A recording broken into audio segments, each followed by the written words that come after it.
What about bringing jobs to some of the areas that always seem to get looked over? You're raising a good point, Ron, because we have, over the last couple of decades, we've brought a lot of investment into Dallas. But what we haven't done is seen that investment spread throughout the community. And that's what's really key, because if you look at Dallas versus other cities in the nation, we just don't have the strong minority businesses. I'll go out in the southern western part of our city and I'll ask, what are the 5 largest minority businesses? And we can't answer it. That's very different than you get in other areas.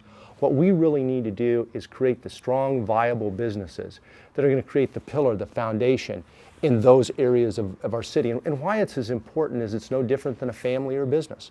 Unless all the parts, each individual member of the family or the different parts of the company feel engaged and feel ownership, we're not going to reach our potential. And that's what we need to do.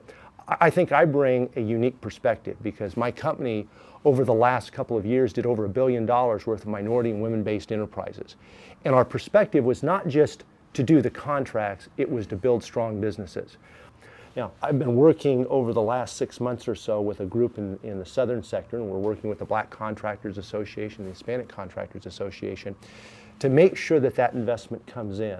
And not just that the dollars go in. What we've been doing is creating a framework through the bond program, and hopefully it'll apply to other programs too. We're partnering with large contractors and minority contractors. A lot of minority contractors, they may do some small jobs, but it's really tough to move up. Well, now they'll be able to say on their resume that they've done larger jobs.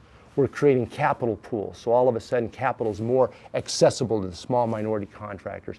We also want to make sure that we've got education programs in place, so they know drywalling, they know electrical, they know all those things.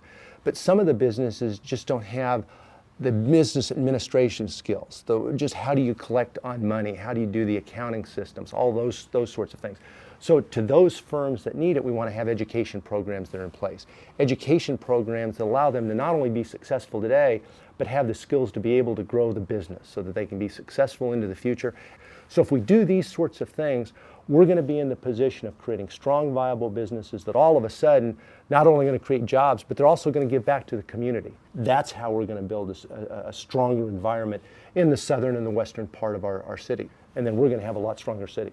So if we can take the investment, bring it in and spread it throughout our community, end up with very strong companies like we have in other cities, then we're going to be very successful.